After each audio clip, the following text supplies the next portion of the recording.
the ideas that we have championed throughout the run of this podcast is that every Magic card can tell a story. And now it is time to put that to the test as we delve deep into the multiverse and get a little bit random. Welcome to Magic the Flavouring, the Magic the Gathering podcast, where we talk about all things Magic flavour design and lore. I'm your host, Andy Mann. Hello, this is Nathan Cancel. And we are about to record an episode in which we put the least amount of work into any episode we've ever recorded. We made it. We peaked. We've peaked. We can cash it in. We could just hit record and just talk about nonsense, and you people will listen. You'll lap it up and you'll love it. Please don't stop hitting record now, or hitting play now. Good job. We need those you hits. goaded them immediately. Yeah, listen to about 20 minutes and then you can go. So today we are doing something very different. We are going to go on to Scryfall, which, if you don't know, is the internet's premier card database. It's way better than anything else that's out there. Scryfall.com. And we're going to hit one of the buttons that's on the landing page, which is random card. And whatever card pops up, Nathan and I are going to try and talk about the flavour and significance narratively of that card. Because I think it's one of the things that we originally said, maybe in our first episode, at least certainly in our first few, was that we made the proclamation, which I don't think is true now, that every card has a story. Every card is narratively flavorful. And today is the day, 80-odd episodes in, that we're going to test that theory. Do you feel good about it? Yeah, absolutely. It's going to be great. I've clicked random a couple of times, and I'm looking at some of the cards. I'm like, fuck. But it's fine. It's going to be great. It's going to be amazing. What could possibly go wrong? Oh my god! So clearly, not every card in Magic the Gathering is going to have 10. They're not all made equal. They're not all made equal. Unfortunately, not. With intent as well, not every card is made equal. This isn't us throwing shade on certain cards. Not all of them are made equal, but we will see where we go. This is just basically a chance for us to have no topic whilst talking about every topic, which, is fun. It's fun, right? That makes up for the lack of prep for this episode. It's an adventure. So you may have seen this kind of thing, sort of Scryfall random card of the day, or if you're on Twitter, there's quite a few Twitter accounts that do this for things like flavor texts or whatever else. Sheevan Butt of the Commander Advisory Group does a Scryfall random card pretty much every day, I think, as well, where they talk about a card that they bring up on Scryfall at random. I don't think I have seen this on a podcast. I could be wrong, obviously, because there are so many podcasts, and I've certainly not listened to them all. So if you have seen this kind of thing be done on a Magic podcast before, do let us know, because I'd absolutely love to see how they handled this as well, because I have no idea how this is going to go. So it should be fun. Right, Nathan, shall I hit random?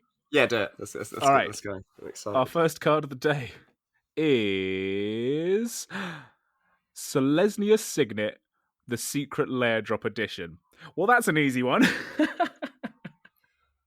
Wow, I can't believe I've got it already on there. Okay, fantastic. Okay, cool.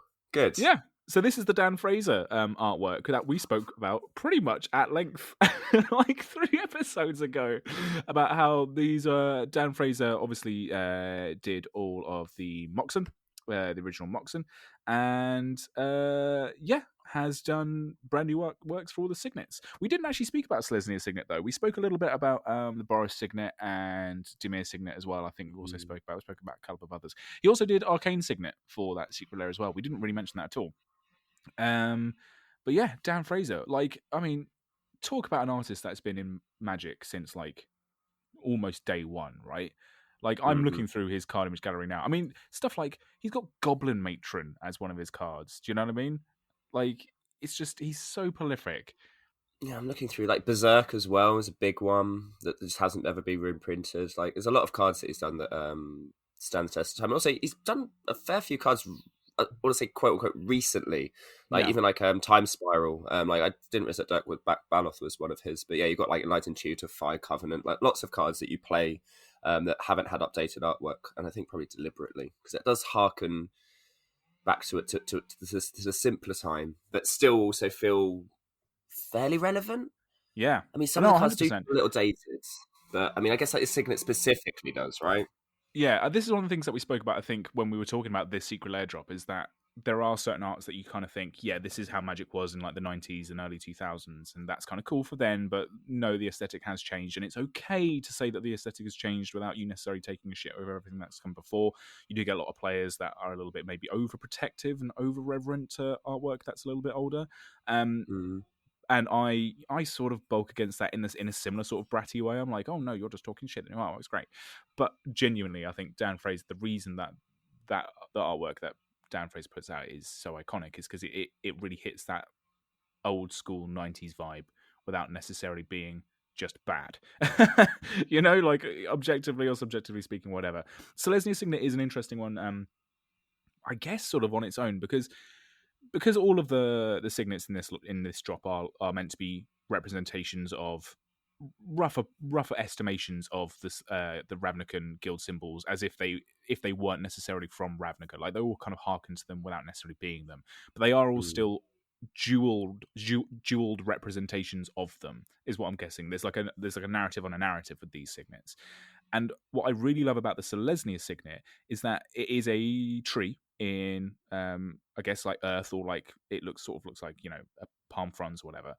But it still looks incredibly crystalline. It's not a jewel that's like all smooth and made to look like a leaf or something like that, which could have been very easily done. It's a very harsh edged crystalline structure to represent like the nature guild, I guess. I think that's kind of cool. It was a really nice bold choice.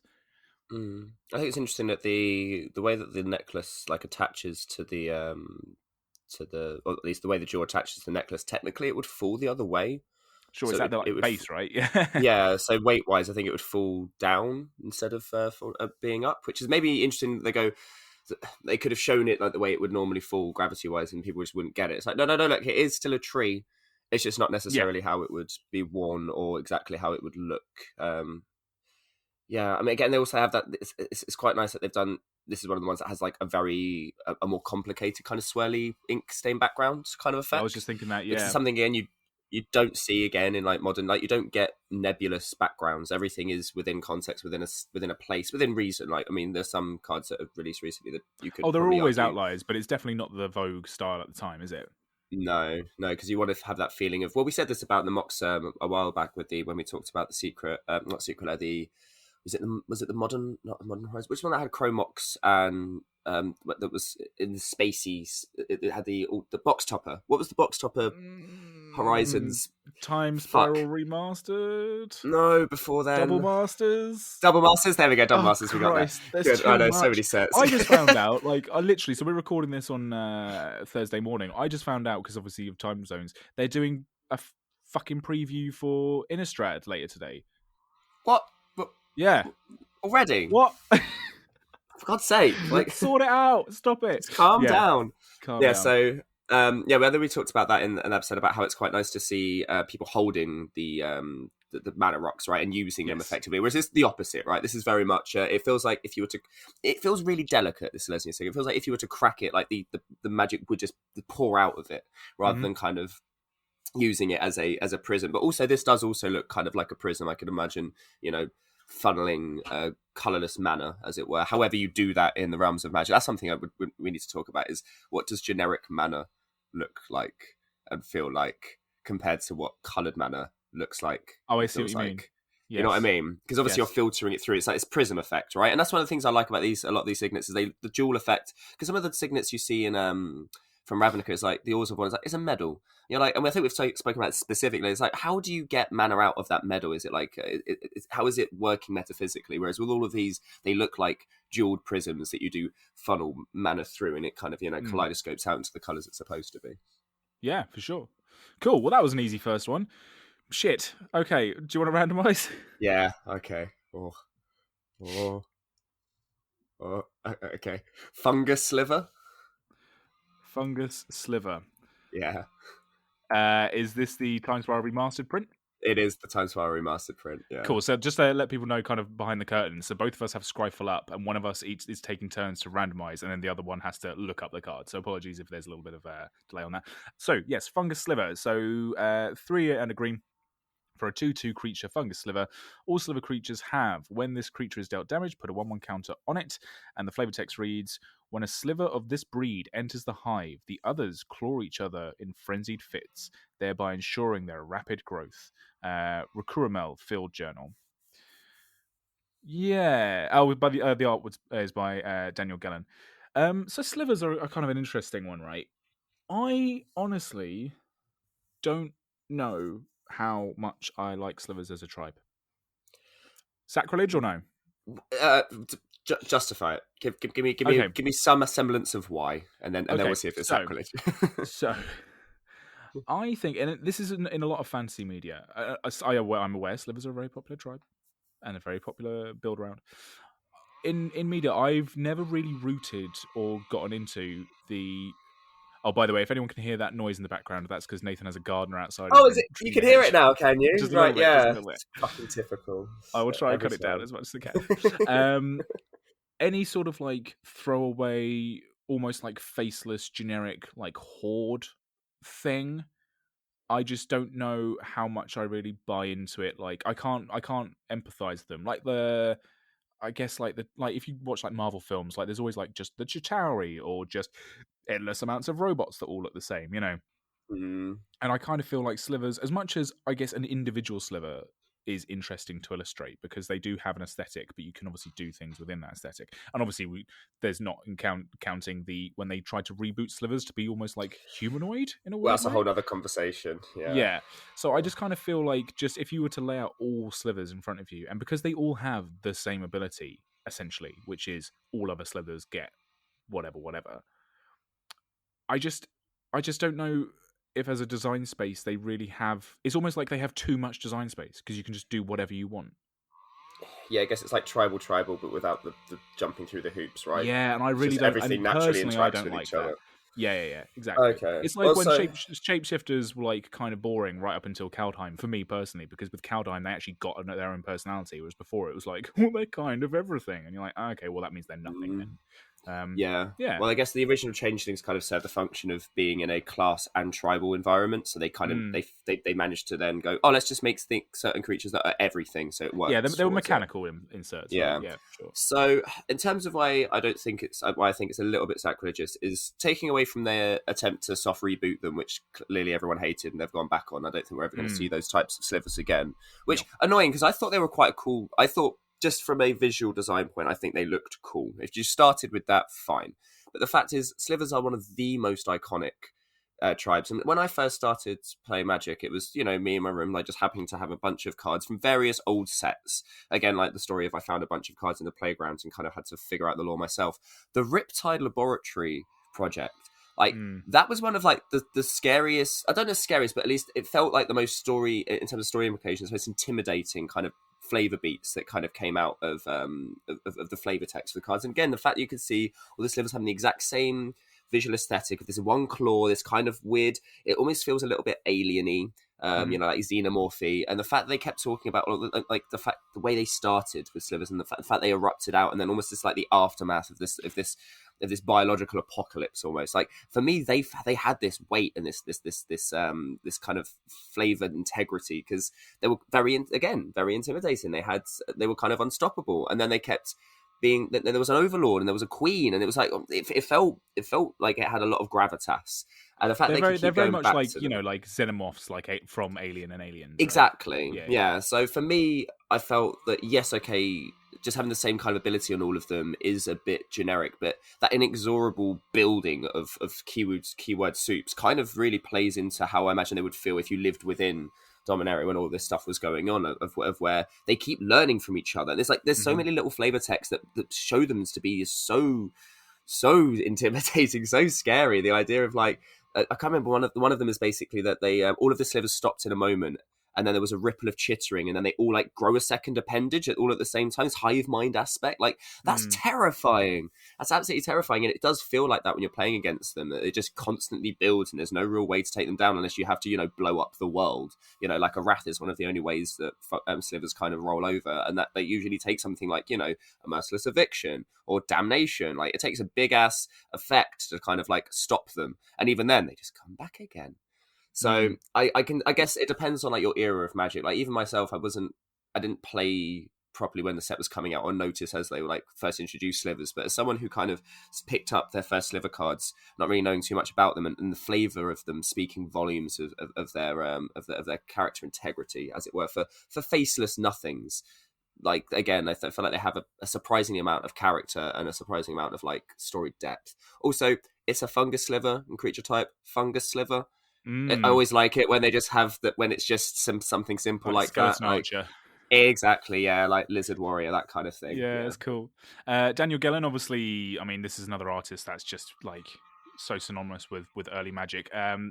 Notable includes, I mean, there are quite a few: Chub Toad, Demonic Hey, chubby Attorney, boy. yeah, Demonic Attorney, Goblin Snowman, and Goblin Mutant from Ice Age. Seriously, like I know I've said this a bunch of times. If you are relatively new to Magic, and you don't even need to be that new to Magic, and you haven't seen the full card gallery from Ice Age, you need to fucking look at the gallery from Ice Age, because that It's set wackadoodle. is bonkers. Tonally, mechanically, fucking everything. Library of Leng, Mole Worms, like, I mean, yeah, just the list goes on. Strip Mine, like, yeah, absolutely prolific. Cool. All right. You've slightly convinced me about slivers. I dislike them 5% less. Good, little by little. That's Yeah, all I want in life. little by little. All right. Randomize. Go. Next up, we have Failure and Comply from Amonkhet by Jason A. Engel. Art by Jason A. Engel. Failure is 1 on a blue instant. Return target spell to its owner's hand. And then the other half of it is the aftermath, I should say, is Comply, which is a white for sorcery. It has aftermath. Cast this spell only from your graveyard, then exile it. And it has choose a card name until your next turn. Your opponent can't cast spells with the chosen name.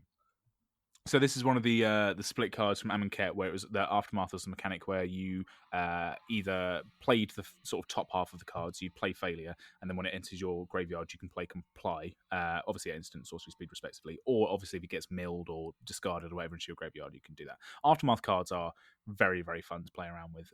I mean, Amonkhet. I mean, you could just talk about Amonkhet for like we've talked about Amonkhet for about 5 podcast episodes, I think. That set. And obviously Hour of Devastation that followed it. Fuck me. Like, I feel like whenever I talk about Amonkhet block to anyone who's played at Magic from that time or previous forwards, it's always the set that people go, holy shit, yes, do you remember Amonkhet? Just the storyline, like, talk about brutal fucking storylines. Like, obviously we had Anthony Testor talking about flavor text, and obviously he was a big creative hand in Amonkhet. Like, so we've spoken about this a lot already, but just everything about it. The fact that also mechanically Aftermath as well, which is something I didn't really appreciate when I was playing that standard, because I did play a bit of standard at that time. But Aftermath is obviously the literal representation in spell form of the initiates going through the trials, dying, and then coming back as Eternals. So even the spells come back after and have a second life after you use them. Like, just it's so tight, the flavor in Amonkhet, and I don't think it gets enough credit, because visually at times it could look a little bit bland because it's all deserts and sand. But I think the further I get away from that set, the more I realize A, that's simply not true, because there are some artworks like this one, for example, that are beautiful, and B, that just adds to the whole thing. It's a fucking bleak couple of sets, man. I absolutely loved it. Like, what I mean, what? Yeah, remind me what your sort of attitude towards Amonkhet was. I love the idea of that from an outside point of view. It was a futile. Like once you understood what was going on, it felt so galling to know that the initiates were so fervent in their want and need to appease the system. Like the fact that even the gods had their like free will curtailed, and they were still like Aketra, like all of this. It was one of the most heartbreaking parts of I think Magic Story is watching all of the gods kind of slowly but surely die or realize that they're part in the duplicity, and the fact that Hazaret and Aketra are still to their last protectors, even if they were slightly more robotic, because their ley lines had been like forced into this certain compliance. It's one of these things of where seeing a whole nation or a whole plane kind of believe one thing or be completely convinced of. But this is what I think it's one of the modern stories' best examples of the shit that Bolus used to get away with and Hmm. do on a daily basis. Like this was just stuck because we had a big pause with Bolus. It took a while for him to come back in Conflux, and even then he was still like, "Oh, I'm just going to mess around with Tezzeret. I guess I'll bring him back from the dead." Ooh, like it wasn't that big a deal. And you go to Amonkhet and you go, "Oh, this is what he does. He just kind of flickers in and goes, in a moment of desperation, I guess I'll just bend an entire plane to my will." Yeah. You know, I'll take the Yeah. gods of your plane and I'll just be like, nah, put the 3 of them, hide them away. The 5 of you, you can keep doing what you're doing, but only what I tell you to do. And all you guys, yeah, just keep make me an army. Not a living army. No, you can all die. In fact, I need you to die to make my army. And Like, I will convince you that it's a glorious thing to right? die. Yeah. Yeah, like No one Inglorious survives the End. trials. If No one you win survives the it. trials, you just die in a more glorified way. Yeah, and you have to kill your Everyone still best dies. friends as Yeah, the last thing. It's all of it. It's just so galling. Like it's incredible. it's I amazing. I think it was such a bold fucking choice narratively. Like we haven't Mm, had a storyline really like it since, where not only is it like a flip round of like when we first got to Amonkhet and we saw the Gatewatch saw the horns of Bolas in the background of the sand dunes, and then they kind of realized, oh, this is a Bolas plane, but a Bolas plane where people seem to like the fact that it's a Bolas plane for some yeah. reason. Not only was that a bold sort of like narrative twist to go into, it's when you step back and obviously all the revelations start happening that you go, not only is that the case now, we as audience members and as characters have never seen Amonkhet and have never had any idea about what Amonkhet was Mm, before Bolas got there. There are tiny glimpses of, well, the gods were maybe different once, and the sort of structure of things wasn't the way that it is now, wink wink. But we haven't physically seen it. We will mm, never see it unless they do some kind of mad throwback of like, doing some kind of time stuff, or like if they have like in supplemental sets characters from like a pre Bolas Amonkhet, which would be interesting to see. But at least with every other plane that has some sort of big change, we get like Tarkir, for example. Obviously we see that in a bunch of different timelines. But if you only read the Fate Reforged Dragons of Tarkir storyline, you could still see Narset discovering the ancient past of Tarkir, and then as like through her eyes, so do we as the audience. If you go to like, for example, Innistrad, yes, Innistrad has a big apocalypse event, but obviously we see it before and after, and the same with things like Zendikar. With Amonkhet, it's already had one of its apocalypse events. That is Bolas mm. coming and fucking the place up.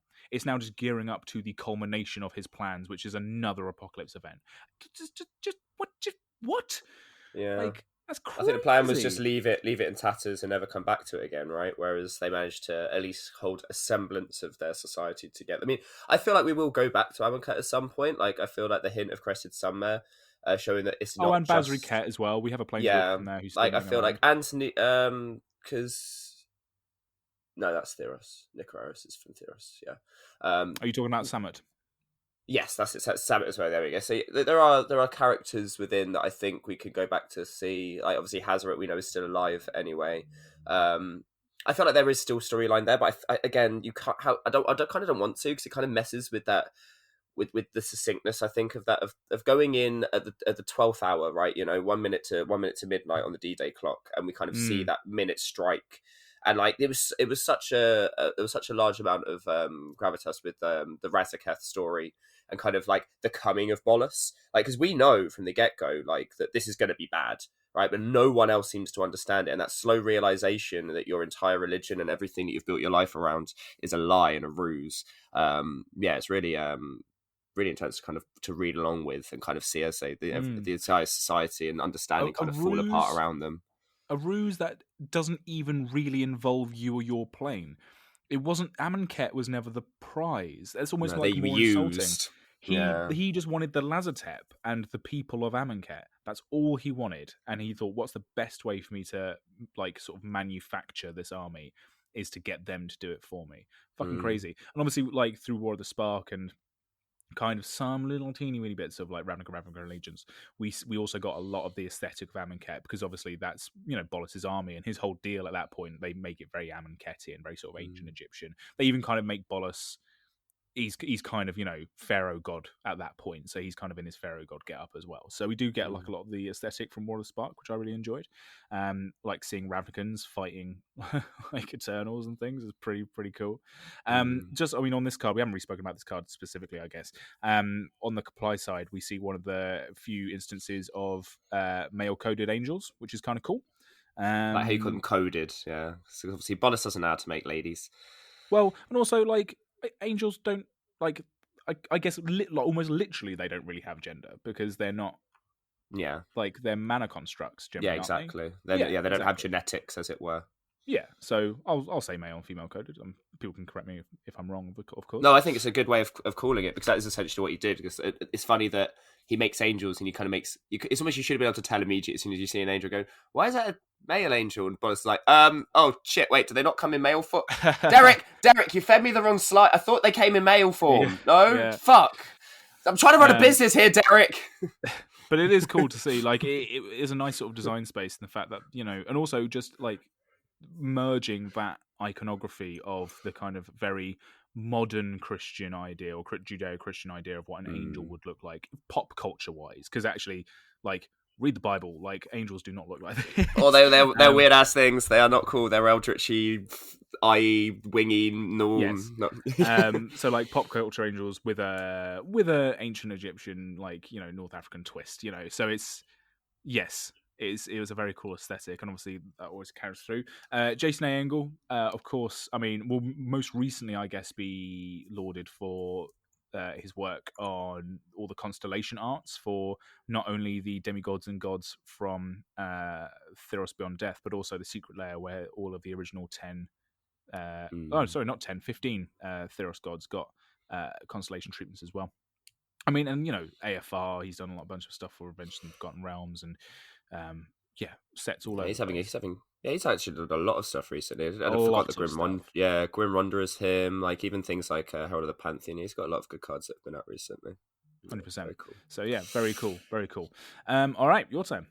Oh, it is right. Sorry, I was distracted looking at Engel's artwork. Sorry, it's like random. Okay. What's it gonna? Well, we hit a basic. I've got Basic Island from M15, number 256. Oh my gosh! Okay, Peter Basic Island. Mobacher. I believe that's German with the MOHR. Mobacher. And This is good because it's an island that's an actual fucking island. So that makes me happy. From which set? Sorry. M15. Which number? 256. Oh shit! Yeah. Oh yeah, this island. That's cool. Yeah, I mean, again, you very rarely. I find that there's this thing, right, of where it's almost like artists for islands have been tested. Like, how far can I push an island not being an island? Like, there was an amazing article I read not too long ago that I think we've mentioned before of when we get to Mirrodin, and it's like, this is not an island. This is a random metal shape that looks maybe somewhat like a whale, if you're going to argue the case. Whereas this is very much an island. This is an island. Maybe I think I'm just a bit too new school, like Magic wise. I say new school, like playing since 2012, but I still am very much in the camp of it's metaphysically representative of what it is. And I know I've had like almost actual arguments with people about like the structures in Ravnica, when they're like, just because it's a giant cathedral shape doesn't make it a mountain. I'm like, yes, but in Ravnican terms, it is a mountain. Well, yeah, so I guess it's where you pull the mana from, right? Yeah, and I guess it's just tricky where sometimes where your card says plains and it's literally a bunch of of giant buildings. It's like, come on, like I understand why and how you can't just change the name of your basics now, but it is just funny when you have like a full city plain. I guess they just went, fuck it. Whatever, it's just gonna be a bunch of buildings that we coloured white. Yeah, absolutely. Yeah, no, I don't mind. I don't mind it at all. It's just humorous. So it's like, hey, look, swamp. It's like there's literally no water in this picture at all. How is that a swamp? So yeah, it's nice to see something that's a bit more. I guess let me have a look at the other islands from the set. So I think they did a really good job in M15. Yeah, to be fair, M15's basics are all very islandy. Yes. So they tend to be in core sets, right? Because it's like the basics. I mean, come on, like look, like this island is just absolutely insane. Islands tend to have actually, I find, the most scope of like sort of structure in their artworks and the most scope of Mm. like what they can achieve, because obviously the ocean is incredibly vast and like, but it could be an ocean, it could be like shoreline, it could be like a pool or like an oasis or something like that. Like island artworks tend to be so broad, whereas Mm. plains, I love a plains and I love a lot of plains artwork, but generally speaking you're getting a field, okay, and like a Yeah, forest you're gonna get forest. a It's gonna have tree, some trees. it's Yeah, gonna be a all, tree. and then that mountain, all crazy. It's Guess gonna what be that's some gonna be? cracky. It's gonna be a All mountain. shocking. Yeah, no, absolutely. Yeah, so if we're talking about like basic lands, and then swamps, I think swamps get to play around a little bit more about, especially with the kinds of settings they have. But islands are the ones where really I think artists get a lot of room to create these kind of shapes and to create these kind of cliffs and overhangs and structures. And yeah, I mean, can't complain really. There is something really Yeah. appealing about the kind of blue, and I know obviously this changes from print runs and the hue does change slightly over time, but the Mm. kind of classic magic blue really works. I don't think we've ever spoken about just the fact that the colors on a basic land, just are really nice. They're really aesthetic. Like there's a reason that the game looks so good, and it's not jarring that when you're playing the game, when you think about it, you're playing a game of Magic, and if you look at your board state, if you just in your mind's eye create a board state in front of you, whatever format you want to play, and you have all these beautiful cards of like your permanents, if you're playing it correctly, and you have your permanents at the top, you got your permanents at the top, you got your creatures, you got your permanents, you got your rocks and everything, and then you have all your basics. It's just a big fucking block of color on that last little bottom strip, right? If you're playing a lot of Mm. basics, excuse me, if you're playing a lot of basics, and that should seem really jarring, but for some reason it really isn't. And I think that's a lot of down to the kind of the colors they have. And yeah, I really love Magic Blue. I think it's really cool. I wonder what it is. Yeah, I guess we have what I guess it looks cobalty. It's almost like cobalty, but it's a little less, right? Because I guess the whole point is it's your environment that you're playing in. Like, you don't have it necessarily like in Yu-Gi-Oh, where like we had the whole playing field and you put your monster card in and it kind of like comes out of the digital space. What you mean? All those times that I've got off to Kaiba and gone and played Yu-Gi-Oh. Is that what you're saying? Yeah, yeah, sure. All those actual But, times that I've but tried to battle Yu-Gi for the Millennium Artifacts. Yeah. Hey, look, it took a while to get you back from the Shadow Realm. All right, okay, let's talk about it. Right. But yeah, no, I guess the idea is right. This is your background, right? So you want this feeling at the bottom of your playfield to have like to feel appropriately evocative. What's interesting, this is Peter's one and only basic that they've done. They've done other lands, they've done like Ghost Quarter, they've done Gavany Township, which are both infinitely more intricate and more nuanced lands. But even this island is like, it's really moody. It has this ominous like kind of feeling. Like I really want to know what's on the top of this structure. So yeah, it's a very good job, Peter. Good job. Yeah, well done. Very, very cool. Cool. So that was a basic land stretched out for 5 minutes. All right, let's go. Random card. Daring Saboteur. Art by Adame Mingers, Victor Adame Mingers. 1 and a blue for a creature human pirate. Tap 2 and a blue for Daring Saboteur. Can't be blocked this turn. Sorry, don't tap the card. You tap the mana. 2 and a blue. Daring Saboteur can't be blocked this turn. Fucking hell. Whenever Daring Saboteur deals combat damage to a player, you may draw a card. If you do, discard a card. They'll never see me coming. This is a card from Ixalan. Very much like Amonkhet, because obviously they were very close together. Ixalan was fucking awesome. Everything about it was absolutely brilliant. The only thing that I think Ixalan slightly failed at was balancing the tribes in terms of their playability. I think pirates, despite the fact they were probably the most interesting, were the most diluted. But Flavour Flea, I mean, amazing. Flavour Flea, amazing. I guess now they've had a lot more support. I feel like dinosaurs probably now falls flat because vampires were already supported, right? They already had everything from red to mono red to black to Mardu. Like you've got all of the different. Now you can do also vampires for days. You can even do mono white vampires if you want to play like Mavrin Fane. Ooh, names I could be remembered one. So yeah, I mean, I guess pirates kind of needed to create their own. I mean, I say this like the Talos were like it was a Talos, right? That from back in the day because pirates have been around for a while. I guess they just wasn't called. Let me 1 second. Let me just check. No, I think they were called pirates. I just think they weren't necessarily a tribe. I mean, the thing about the pirates, the thing that they worked flavorfully is that the pirates were were the aggro tribe in three colors. So they're Grixis colors in Ixalan. So it added this really nice Mm, spin, especially for like blue red, if you're playing blue red, to have like an attacky aggro strategy rather than like a spell slinger one or a tokens one, right? And mm, so yeah, just the fact that Daring Saboteur can't be like become unblockable, and when it does combat damage to a player, it kind of draws you, discards you, and all of the pirates had some sort of payoff for attacking or like buffing other things that attacked or kind of clearing the way for you to get in for damage. And I mm, really liked the idea that it was you create a little raiding party and you swing in. I also really like the visuals. So Victor Adamo Menges did a lot of work on this set. I mean, does a lot of work on every set. But I really like this kind of fresh-faced swashbuckler that he's illustrated, rather than say some craggy pirate. Like not all the pirates look like Long John Silver. Do you know what I mean? Well, They're most of the all captains are female, aren't they? Even like they almost yeah, like quite deliberately played against the typical like gar bunch of men being gruff men. men. Yeah. Yeah, So exactly. yeah, I really liked it, and I also liked the kind of slightly. I loathe to use the word steampunk because it's become shorthand now. But I Mm-hmm. like the kind of mechanical gadget aspect of a lot of the pirates, like a lot of the harpoon guns, and like Daring Saboteur has like a grappling wrist gun kind of thing going on, and they'll have like little hand cannons and things as opposed to just straight up guns. So they also had this kind of really cool aesthetic of sort of like pirate punk, I guess, like or tech pirate tech, and they all had like hand gliders and things like Mm. that. It's just a really cool aesthetic, and I think it was actually really subtly done. I think they could have gone a lot harder with the kind of Clockwork Pirate thing, and they kind of pulled it back to like almost just have them be able to keep up with the fact that they are fighting vampires and dinosaurs and merfolk that can all pretty much all of them fly. They're You fighting know what I mean? vampires and dinosaurs. I know it's just so silly when you say it. I That's also whole completely that forgot whole about set. Well, Merfolk. do you remember the key art? So it's on the bundle box, so I remember it very well because they used it for the bundle box, and I have that sat on my shelf behind me. But the key art for Ixalan was Vraska in a pirate outfit, looking at her crewmates who were all pointing at a dinosaur and screaming and running away in terror. And like the kind of tagline for the set was like pirates versus dinosaurs, and you were like, what the Yeah, fuck? pirates and vampires and dinosaurs. Oh my!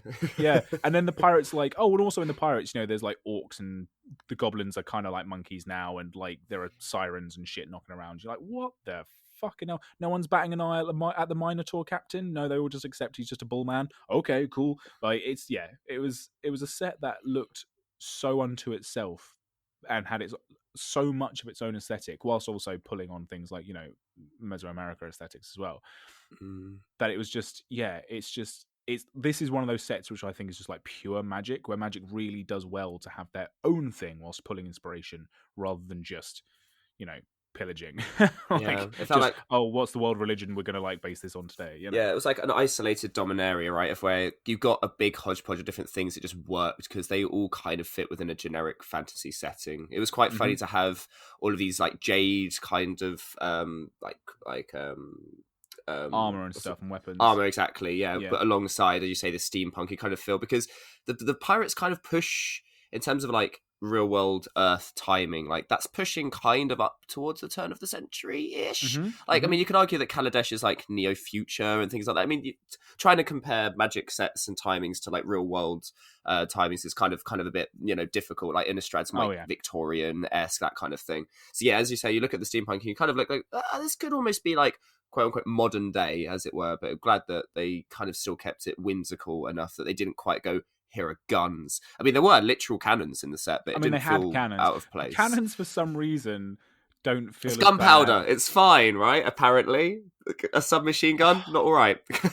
I kind of feel like anything that you have to reload that takes more than a minute to reload is fantasy. But as soon as you're Yeah. like, putting clips on the ground and slamming your gun into it and racking it and firing off a couple of rounds, like you're starting to get into dangerous territory. Yeah. Do you know Anytime what an I mean? artificer starts making a gun, someone else comes and goes, no, no, no, no, no, we're not allowed to do that. No, no, no, no. Yeah, You got to make it less efficient. Make it break easier. Why? There's yeah. the rule. There's the rule. Have you Well, not all heard right. from our Lord and Savior Garfield? That's the rule. You know. Maybe it's the rule of goblin. If a goblin can look funny whilst doing it, then it's fine. As soon as they start looking a bit threatening, it's not fine. Sure, sure. I guess also bring it back to the card itself. It was downshifted from Ixalan from rare to uncommon for Commander Legends. I just like the fact there's looting ability. Obviously, not being able to be blocked and Was scaling the it? side. Yeah, Oh yeah, my it's god, nuts. uncommon, yeah. Yeah. Oh shit, I did But not you know that. Well, you look at it and you don't think, oh, that's out of. It's funny, right? How power curve within sets is different, right? Commander Legends obviously not a standard set, or a set that was supposed to be played with like a normal power level for limited. I feel like the limited power level is a little bit higher. Not that we got to really experience it too much because it came out during the pandemic. Mm. But I feel like in limited for Ixalan, making an unblockable looter effect is probably pretty good. And yeah, obviously with Commander Legend didn't matter too much. I just like intricate, but I also like the fact it had it almost has like Hull Breacher vibes before Hull Breacher. I like scaling the side of the ship and kind of breaking in through the side. Like I just Oh, I like see, the like smash and visually, yeah, grab yeah, yeah. aspect. Yeah, I always like the smash and grab aspect of Pirates. It kind of felt really nuanced compared to the swarming aspect of the other three tribes. They feel like they Mm. swarmed more go wide and go tall, whereas Pirates it was like we're not going to get bigger. We just got all of these little effects that will build up value over time. Yeah, Admiral Beckett Brass was one of my very first commander decks that I built from scratch, if you remember. And she, as much as she didn't necessarily fulfill what you wanted her to do. I still think, Well, I just wanted it to be playable. It yeah, fucking wasn't, because no matter, no, like, even with all of the best pirates and like some really solid like tribal support cards in Grixis as well for aggro strategies, like there's a lot of like oh my god, I can't remember the name of the enchantment. Black enchantment. It makes things have fear. It's got the picture of the guy looking down the well with the not Shadow of you know what I whatever. mean. I know exactly what you mean. I Yeah, that cannot one. fathom it. Yeah, That one, whatever. Yeah, it had a lot of like good cards in there, but the support just wasn't there. Nowadays, I think you could build a pretty rude Admiral Beckett Brass well, I deck. mean, these days I feel like you definitely. I feel like it depends if you want to go for Flavour alone and go for Beckett. Yes, the deck is much better than it was before. I feel like they've given you things like Malcolm Breaches. They've given you like other options that are probably quote unquote better.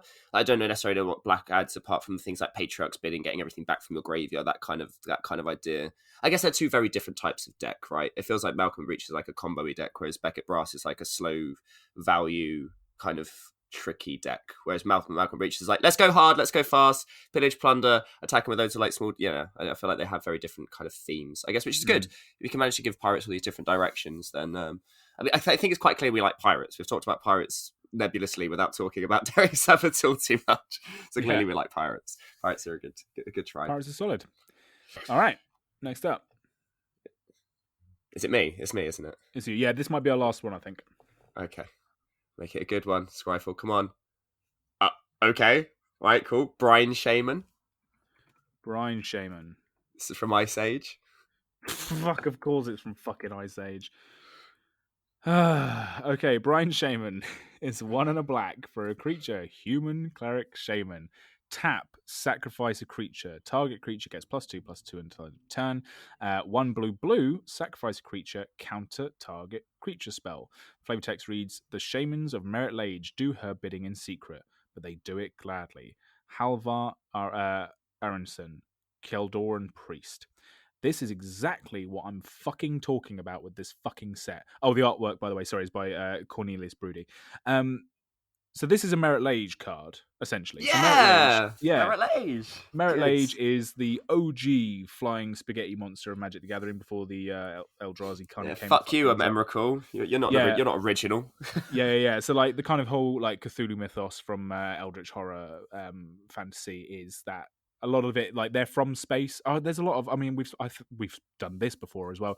Like Eldritch horrors are like a cosmic thing, but when they come to Earth, they generally get buried under the sea or in ice. And Merit Lage is that thing in the ice thing. Not the card thing in the ice. Which not literally the thing in the ice. Yeah. And a lot of the Merit Lage associated cards have like this kind of ritualistic sacrifice flavor to them, right? Because that's there's a lot to do with Eldritch horror and all that kind of thing. So it's really on flavor. But yet again, I say again, this card with you actively having to sacrifice shit and bow down to a eldritch spaghetti god that's in the ice is in the same set as Goblin Snowman. Do you know what I mean? Who's to say that the snowman isn't Merit Lage? Who the fuck was the art director on that on that set? Or like any of the did they have any direction? I don't know.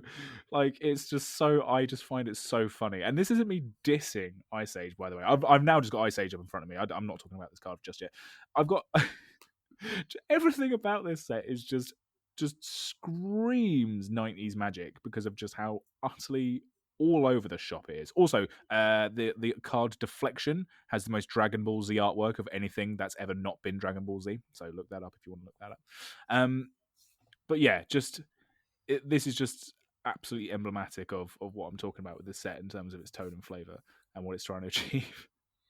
Yeah, one of the things So that I funny. liked about Marit Age, you didn't, because you got Wrath of Marit Age in Ice Age, and you got what's the other one, the red one, Curse of Marit Age. One of which they're both bitch the color hoses, right? So the Curse of Marit Age is a red enchantment, 3 red. When you play it, you tap all islands, and islands don't untap during their controller's next untap. How do I not know about this card? Actually, I need to put this in the deck. And then on the opposite side, Wrath of Marit Age, 3 blue comes in, taps all red creatures. Red creatures don't untap. So I quite like the fact that the red enchantment goes, oh, blue's lands because that's more important to a blue player, they don't untap. But the blue one goes, well, red's creatures are more important to reds, we're going to tap those down. And you kind of have these kind of like equal kind of hosing things. And if you were like wondering who Marit Lage was, like you haven't really necessarily got, because there's a few different flavor texts that kind of mention her as well, but you don't necessarily find out too much about her. And then suddenly you get to Cold Snap and you have, Dark Depths, and everyone's like, oh fuck, she's a real thing. There's a giant 2020 flying indestructible token, which to this day I think is still one of the most iconic tokens in all of Magic. And I think it's really interesting to have something like Brine Shaman that's just kind of just mentions her kind of casually. And the abilities, I don't think will have necessarily anything to do with Marit Lage. I think Marit Lage will only ever just be a big, giant, dumb monster. I doubt that they'll ever make like, a proper fleshed out legendary creature for it. So I feel like that kind of spoils the fun of Marit Lage. Yeah, I the like fun of when Marit Lage Lage is trying to cast Marit Lage, isn't it? Right? Yeah, and when you get the Slumber, it's still a different way of getting a 2020 Black Avatar creature token. And I feel like that's kind of the fun of it all. She's nothing more but this kind of big monstrosity that kind of comes down and Dum wins the game. Like, it's not supposed to be a kind of a build-around effect. But it is quite interesting to see that you sack a creature to counter a creature. Like, I like this idea of this fanaticism. Also, seeing Cleric and Shaman on the same card, you don't see that anymore. People don't have 2 jobs. I mean, maybe in real life, people have multiple jobs. Maybe that's more relatable, actually, having multiple jobs in this day and age. But, you don't tend to have multiple classes, because now it's like, you're a Cleric or a Shaman, well, it's black, actually. It should have been a Warlock. That's the new Magic class system, isn't it? Of where they go, what color is it? Cool, now it's a Warlock. It's like, well, what does it do? No, it's a Warlock. Yeah, like, I'm not 100% on it yet. This feeds more into your thing of, because you have a big thing about a demon can't be a cleric, because a cleric's sort of like being about like having like a righteous, devout. Yeah, it's exactly. Right. That's that righteousness. This works. This feeds into it then, surely, because it's a cleric, because it's got righteous faith and devotion towards a demon, horror, and it's a shaman. It does undermine that a little bit. The shamanistic I guess magic is what it's doing. Yeah, right. I guess the problem for me is when it's a demon itself. I'm like, but the demon shouldn't be. I mean, I guess D&D is like the one time this doesn't work, because you were talking last week about how like Asmodeus is worshipped by other devils. Like there, I can understand being like a devil cleric, but typically demons are in Magic like the top of the pecking order, like Tabareth. I'm like, but you are your own legendary creature. Who are you devout to? How are you a cleric? Like, fuck off. That doesn't work. So yeah, I guess that's where my line kind of is. I don't know. There's also something really nice and simple about his artwork, man. I was just thinking that, yeah. Like, as much as it isn't as intricate and as up to date and as within what we call normal Magic art at all whatsoever, I just like basic artworks. It has to have this kind of feeling, it's almost a smudge of a moon in the background. Like it feels cold and desolate more than cards these days would make me feel cold and desolate. I kind of like the emptiness of the frame. Yeah. I also think it feels very Marit Lage as well, and by that I mean, like, as far as other cards that have kind of like sacrificial demon worship aesthetics and all that kind of thing, they tend to be quite gothic, or there's a lot of like blood or like heavy religiosity inside them in terms of their artworks. But with Brine Shaman, because it's a cleric shaman for a spaghetti monster that's under an ice like field, the fact that they're stood on top of like this little plinth with like snow dust like swirling around them fits a lot better than, say, if they're at some sort of blood drenched altar. So I think, absolutely, yeah. It feels like this is the kind of thing like Game of Thrones, where they kind of take out like the beginning few episodes where they go right out into the north. It feels like this is the kind of thing that you do if you go out to sacrifice to kind of appease her. Also, for some reason now, I see the image, and like that bit in Area where she's like part of your world, and she does like the big burst, and the wave comes up around the rock. Now I'm imagining that Marit Lage is kind of like Ursula, but singing the song of like she just wants to be where the people are, she just wants to see them dancing, she just wants to be a part of our world. Oh man, what a headcanon! That's amazing. Brian Shaman, you've got it all going on. Very cool. Other notable artworks by Cornelius Broody are Pox and Plateau. They've not actually done that many cards for Magic. 9 in total, I think. I've got them from the Hurricane's another one. Yeah, Pox is pretty brutal as well, though, right? Like, Pox is grim. It's not that Brit. It's just the casual one, which is actually arguably sadder. I think arguably so. Sadder. Yeah. I think Bright Shaman might be one of their more interesting artworks, I guess, because Hurricane's really cool as well. It's got that moody aesthetic, but the others kind of have that. It's just a goat or it's just a unicorn. Indeed. Cool. Well, I think that's going to wrap us up for our randomizer. That was interesting. That was a lot of fun. I enjoyed that. I kind of want to do it again at some point. I feel like that's good. It kind of gives us it does what we did last week, which is kind of like give us the first impression, kind of talking about things and kind of show you how, like, where our thought processes typically go when we first look at a card, and kind of, I don't know, it's a nice exploration. I was glad that we got some weird ones, like a basic, like an Ice Age card, as well as a couple of more recent ones. I thought it was a good spread. Yeah, I agree, 100%. That was a lot of fun. We will do it again for sure. If you are listening, I hope you are listening. I mean, if you're hearing this now, you're definitely listening. So I don't know who I'm saying this for. Please let us know if you would like to do this kind of episode again. If you'd like to do us, please send your messages to mtflavouring@gmail.com. You can hit us on Twitter at mtflavouring. Emails go to mtflavouring@gmail.com. My personal Twitter is at AndyManface. Nathan's, yours is at the Fox in the Moon. Yes, obviously we are still incredibly busy with our life jobs, so apologies to everyone if these episodes seem like they're coming out a little bit later. We are kind of moving into a slightly new groove, and we are still hoping to get one of these out at least every sort of like week and a half, so we'll try and keep that up. That means we do have to do maybe a few more of these slightly lighter episodes, but when new sets come out, we will obviously still continue to do our big deep dives. Just a little note. This is like not Magic related, but I just thought I'd share, and if anyone's listening and they get a little bit of sort of help out of this as well. I have recently found ways to shed a lot of my own personal sort of stress and anxiety in my life, just through various means. And one of the sort of ways that I've done it is just by kind of stepping back and taking stock about what's actually important in my own sort of sphere of being. I think after this kind of massive year of pandemic and anxiety and all this kind of stuff, I got very wrapped up in trying to like get back to where I was pre-pandemic, right? In terms of either my life, or my job, or my relationships with certain people, and blah, blah, blah, blah. And it was just stressful because you can't do that. You just can't. Like, for many people, their life is irrevocably changed in one way or another. And yeah, I just thought it's something that's helped me recently, and if it helps anyone else, is just to step back and to really hit the reset button on what you think is important to you and what just doesn't matter. And it's helped my approach not just to my life but also to my hobbies, to Magic and things like that. I think we were getting quite sort of caught up in trying to make every episode of this podcast super tight and everything that we wanted to be bigger and bigger and bigger. I think it kind of got on top of us a little bit, so it was nice to sort of step back and just have more fun. I think we've done some really good work since then. Yeah, I guess it feels like there's less pressure now, even though now, because we've got more momentum, there's almost like I don't want to say the word obligation because it feels almost like a duty. Oh God, that makes it sound even worse. But it does. Like, I mean, there is an aspect of wanting to maintain and keep up the momentum that we have, but it doesn't feel like as pressured anymore. I guess it's because everything else in life, for me personally, the other aspects of my life are quite immediately and continually stressful. Whereas this is kind of like a nice, and almost like a nice nudge of going, "Hey, you're doing good. Don't you worry," kind of thing. Yeah. Like. And it kind of keeps my my spirits higher, because even if like I know I'm doing a good job in my job, it's still a very stressful and I mean, hospitality sucks. And not at all times, but good God, can it suck sometimes? And it's nice just to have something else that's distracting that is also gratifying.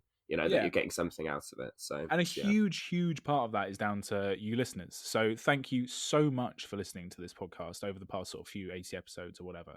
And obviously we are just going to keep going and going. Thank you as well to all the times that you've sent us messages on social media or reached out to us in any which way or whatever. We never get messages from any of you guys sort of like demanding stuff from us, which is excellent, because I know there are some fandoms that are very sort of like grabby and protective. All we get from you guys is just positivity, and it really does mean a lot. So thank you so much. But yeah, I guess I'll repeat that just as the ending then. Thank you so much for listening. This has been Magic Flavouring. We'll see you soon.